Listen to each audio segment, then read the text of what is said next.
talk about calories because calories have probably been the biggest buzzword in diet and food for the last 50 years. Everyone talks about calories and low cal and all this sort of stuff. So let's just go back to basics for a start. And Paul, why don't you kick off and tell us what is a calorie? Well, I mean, if you go back to chemistry class, Peter, basically a calorie is the amount of energy required to heat 1 gram of water by 1 degree Celsius. It's purely a chemical measure. And we then transported this into the human body somehow. We thought, well, okay, this works with a Bunsen burner and a beaker. Maybe this also works with a human body.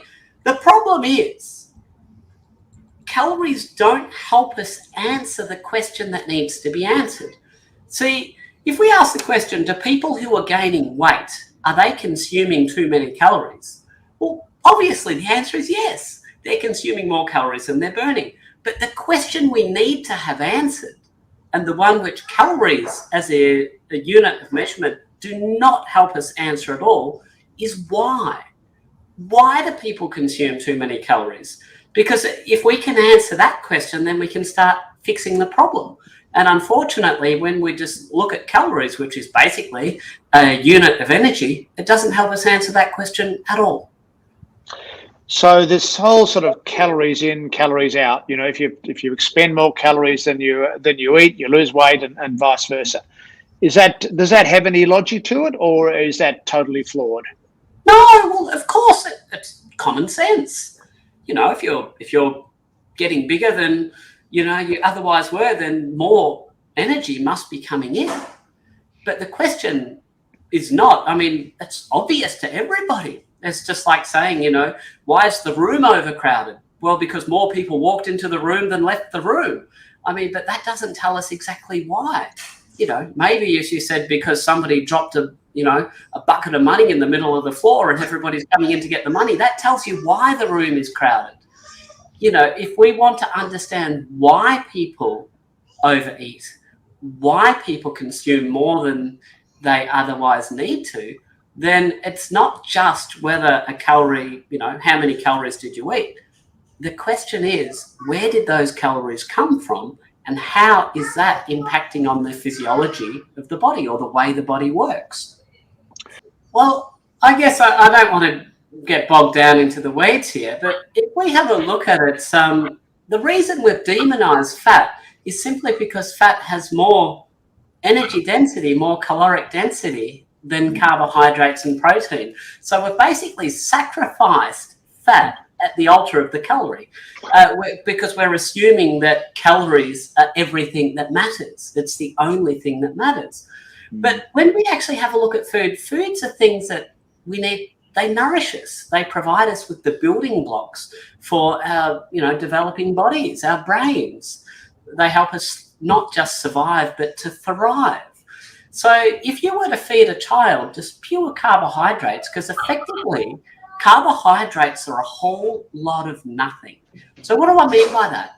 So when I look at food, I want to see the building blocks that will help build a developing skeleton, will build the organs, will provide the building blocks for a brain. And carbohydrates don't do that. They're basically energy. So carbohydrates are just molecules of sugar all holding hands, all joined together, glucose, glucose, glucose, glucose, which is a molecule of sugar.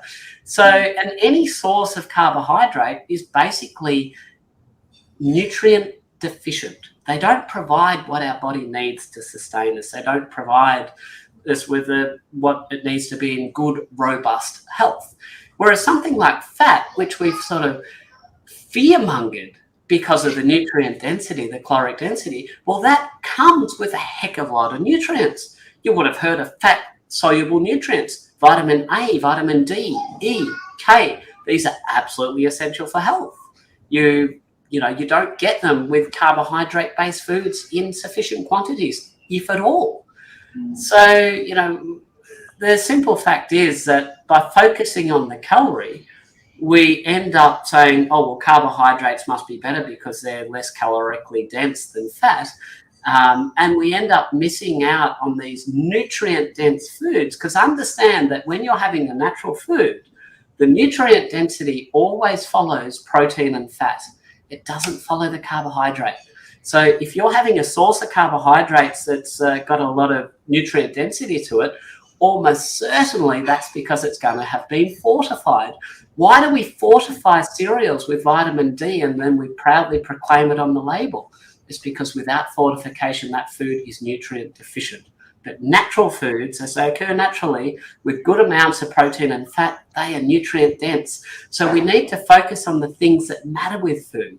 So first of all, as Nicole very elegantly described, if you're eating carbohydrates, the hormonal milieu that will lead to in the body will make you sick. That will make you metabolically unwell. That will contribute to high blood pressure. That will contribute to, what we call metabolic syndrome, central adiposity, so on and so forth. May even have impacts on inflammation in the immune system. Whereas if you're having natural, healthy foods, they don't have any of those kind of effects at all. They don't lead to overeating, more importantly. So the simple difference, circling right back at the start, I said the question shouldn't be how much calories do people overeat. Yes, they do overeat. The question should be why. When you put the wrong foods into the body, you drive hunger. When you're not providing satiety that you get with protein and fat, you will overeat. If you're consuming carbohydrates, you're very, very much more likely to overeat. Okay, well, let's talk about low-calorie diets. And Nicole, I'm sure you have plenty of people who come to see you who've tried a low-calorie diet and failed. So how do you explain to them what effect a low-calorie diet has had on them, and why maybe it hasn't succeeded and some other form of diet might be better? Yeah, and I guess this is where partly I draw from, so many people have come in and they have done all these low-calorie diets and they just don't shift weight. And we know when we eat a low-calorie diet, the thing we tend to strive for is to eat, fat-free products and we avoid proteins and fats as much because they, more calorie dense. You can have nuts and meat and chicken and full fat dairy. So you see people on these low calorie diets and they're, not eating as much. And it's driving their insulin because they're eating that Weight Watcher biscuit that's got only 2 points in it, but it's, all carbohydrates with some sugars in there still, but it's a small cookie. So it's low calorie, so we can eat it. And people are eating, if you go for certain frozen, weight loss meals that are, come out to you, they're all rice driven and they're pasta driven. And I guess how I explain it, in one respect, when we look at insulin being still technically a lipogenic hormone that in excess, if it's chronically elevated, can still contribute to people storing that fat and not being able to access it. So this is something, in one of your talks, Paul, a long time ago, where, we think about this fat cell, and if we're eating a lot of carbohydrate and we're chronically elevating our insulin because we're metabolically unwell and we're carrying fat around the belly, there's this overstimulation of fat storage and the body struggles to also access that fat. So I sort of say, if you think of a balloon, it's storing all the fat and the sugar, but it's not letting it out. And if you're eating not many calories, and your body's struggling to get the fat out, it's more in fat storage mode with insulin because you're not eating much, but it's carb driven. You've had a Weight Watchers bar and then you've had a small crusket, which is high in carbohydrate with, some fat-free, long time ago, there used to be 99% fat-free cheese. I think that was called plastic, but, and they used to put that on their crusket, and then they were eating, little fruit salads and fat-free yogurts. And so they were driving constantly in small doses all day, still carbohydrates and sugar. And so their body was able to access the fat freezer as effectively, and therefore their bodies just try to match the reduced intake by slowing down as well. So they're on this treadmill of trying to eat less, but they're not really moving much of the weight, partly because of that insulin kind of cycle. So I take them away and I say, let's move away from counting calories. You need to eat, as Paul has mentioned, your proteins and your fats. And, if you eat more of those things, you also end up speeding up your metabolic rate. We've seen studies where eating protein increases metabolic rate. We know low carb diets can increase the amount of calories you burn every day. So feed your body with the right foods that don't create those insulin spikes. And you know, so many people go, oh my God, I'm eating more food. But because they're not eating the carbohydrate calorie, which drives hunger, which drives fat storage, they end up feeling naturally more satiated anyway, and they find they eat less frequently, which we know if you don't snack as much as well, you don't spike insulin. And so they naturally feel fuller, but they're feeding their body the right nutrients, and they're not putting their body in this fat storage, low calorie, low fat mode. And I guess that's how I explain why they've struggled. And if they just start feeding their bodies the right macronutrients that don't spike hunger and that don't spike insulin, that they just will lose weight, because the body can now get to that fat freezer and they don't need to snack as much, and they don't feel driven to eat, a packet of chips and then snack on some pretzels. They just feel full. They look at their watch and they go, whoa, I haven't eaten for 4 hours. And that also drives, reduced insulin spikes as well. And they're not snacking as much, which helps with weight loss. So again, I explain it from a hormonal perspective that the low-calorie diet hasn't worked for those reasons, and that if they just feed their bodies the right fuel and don't worry about calories, just focus on getting their processed carbohydrates down and get sugar out, that they will just lose weight. And what happens every 2 weeks? They come in, they say, I'm feeling guilty. And I say, why? They go, I'm losing weight. I'm actually enjoying what I'm eating and I'm not hungry for the first time ever. And I say, well, isn't that a great program to be following? And, they'll go, I was at the restaurant the other night eating my big steak with my creamy sauce, and someone said, wow, you look amazing. You've lost weight. What diet are you on? And they point to their plate and go, well, this is the diet. And the people are going, that can't be right. You should be eating a tuna salad instead, surely, to be losing weight. So it isn't, it is about the nutrients you put in your body, and not about counting and restricting and starving your body of nutrients. Yeah. Paul, tell us a little bit about hunger and so on, because one of the things about, when people go onto a low-calorie diet, they get hangry, hungry and angry. And explain to us why that happens. Well, basically, hunger, two behaviours predicate the survival of the human species. And one of those is eating. This is we're hardwired to want to eat. So in terms of hangry, there's two types of drives to eat. So one of them is an emotional urge. And what this relates to the neurotransmitters, the chemicals within our brain, the rewarding chemicals.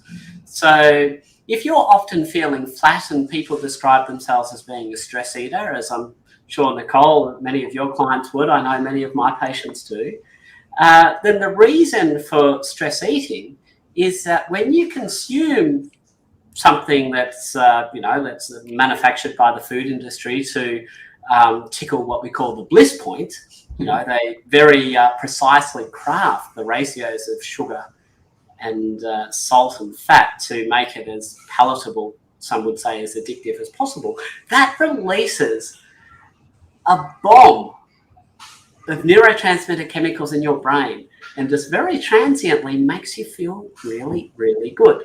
So that explains the urge for stress eating, because when you're stressed, these levels of dopamine and serotonin in the mesolimbic pathway of the brain, that's low. You're deficient. So basically, stress eating is self-medicating to restore neurotransmitter levels back up to a level where you feel a little bit more normal.